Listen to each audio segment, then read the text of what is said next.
I'm gonna say now that this is a sad video, because in my video about like my aims for this year in my life, I said I want to be more open about mental health, and this is just, I guess, the first video in that series. And I'd like to start this off by saying that I have been diagnosed by a doctor with clinical depression. So this isn't just a video of like some girl basically whining about problems. This is a natural experience and it's a natural mental illness. So yeah, there's that. I would also like to say that because I'm 17, children's mental health services is 16 and under and adults is 18 and above.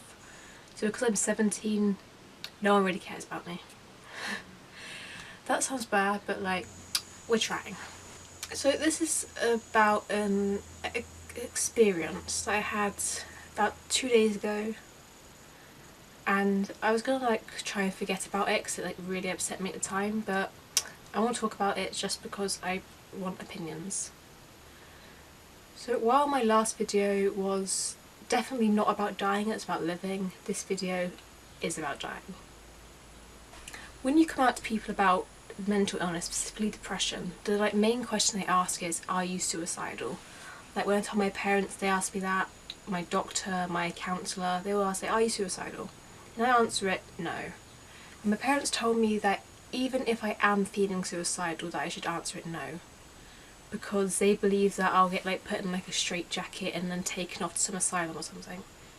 But I believe in answering it honestly so I can get help I need and all that stuff.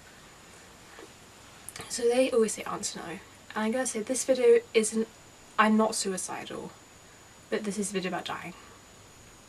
I'm gonna tell you a story because that's what like triggered this whole like depressive thought spiral.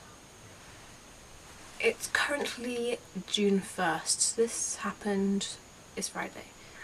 It's happened like Wednesday evening is when I was having like these feelings. But sometime back in November or December, a guy who I'm very aware that I can hear my neighbours, I'm not sure if they can hear me. So when I was still in secondary school, there was a guy in the year above me called, and he was like the happiest guy I've ever known. I didn't like know him, I spoke to him a few times because he's in the year above, we didn't have like much in common. But he was like the guy with like all the high grades, he was in drama, he loved it, he was doing speeches at like every school awards evening, he won like every single award, and he was like the perfect person, he was like the model student. And he was always so happy, and that's what people said when they talked about him. But he stayed on at college sixth form, and when I went to college like a year later, I went to a different school. So like we didn't hear anything from him again. But one day at college, sometime in November, maybe like late November, maybe early December, there's this rumour going around that someone at our sixth form had like killed themselves. And we were trying to work out who it was, because like this is the big rumour and that's like the kind of thing you would joke about. But everyone's saying that, you know, someone has killed themselves. And then we found out that it was this guy who was like the happiest guy we've ever lived. And like no one knew like why.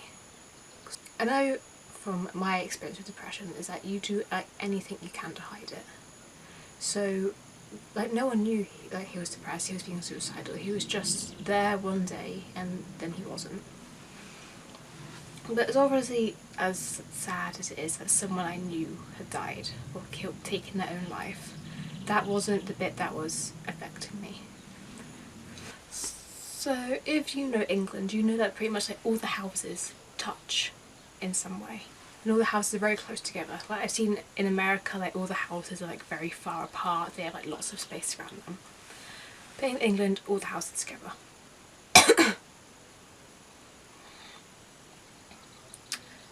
So I'm starting to shake. So the bit that is affecting me about this story of this guy, I can't even remember if I said his name or not, but if I haven't, I'm not going to start now, is that this guy's house backed onto another house, and people I know live in the house behind them. And they were just, you know, I think they were just one day just like sitting at the table having dinner or whatever, and they just heard someone walk into this guy's house and just start screaming. And it was this guy's mother screaming because she saw his body because he hung himself. And that's the part that affects me a lot. It's not the dying, it's the what's left behind. And then I started thinking about it. And this is a time where I keep getting asked a lot, like, are you suicidal? Like, are you going to kill yourself? So I was thinking of that, and then I just started wondering, like, what would happen if I did take my own life? And this sounds so stupid now, it doesn't sound like a big deal, but I was getting so worked out about it. It was Wednesday night, it was maybe like 10:30, 11ish, and I was laying in bed, and I was thinking about this story again, because I saw a guy who looked exactly like the guy who died, and I just remembered him.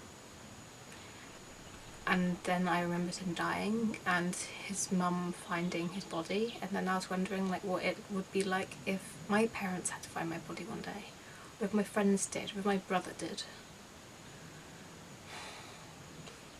And I started thinking about, you know, if I did die, what would I have left behind? Because there's people who know me, but I know I have so many internet friends who, if I died, they would probably never know.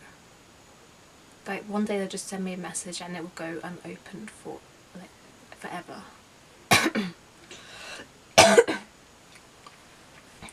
And you get the whole thinking, like, at your funeral you see, like, in the media or in fiction a lot, there's like people who you're not friends with who come to your funeral and like pretend to be your friends and all things like that.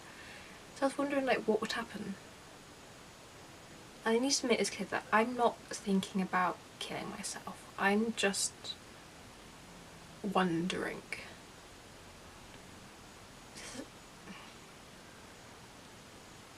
But also I feel like this like huge almost fear of dying and fears I have over the experience of other people, that I need to talk about it, but I don't know if I can talk about it in like a therapy situation, because I don't know if it makes me come across as suicidal, and I've been basically told that I can't tell anyone if I am suicidal, but I don't know. I don't know. But I just wanted to, I guess, tell someone, even if no one ever sees this, is putting the words into the air and getting them out of me. Because basically I'm a writer. Everything I do and all my feelings, like my aim in life is to put it all into like pretty metaphors and like send it off into the world. But since my depression's got worse, I miss both of them. First of all, writing is like a huge struggle and I haven't written anything in probably months. And number two, I don't want to like romanticise suicide and dying and depression by making it into pretty metaphors. So I would write about it and keep it to myself, but I don't know how anymore, so I'm just going to talk about it. So the sum of this video is that I'm wondering what it would be like to die. But I'm not suicidal. So I'm going to just take this thought, this video, well, this video is a thought, one big thought, like a 5-minute thought, maybe, I don't know, it's not going to be 10 minutes, is it? I'm just going to edit it down, I'll keep it on my laptop, and, you know, I'll show someone, I guess I'll show someone. I'll probably show someone because I don't know how to write my thoughts anymore, and I also have issues with vocalising my thoughts in front of a human. That's why I'm talking to a camera, because there's no one judging me.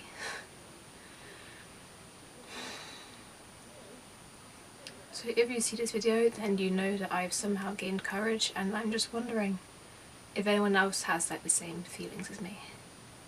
I don't know what else to say, so thank you for watching this if you are, and I will see you next time. Bye.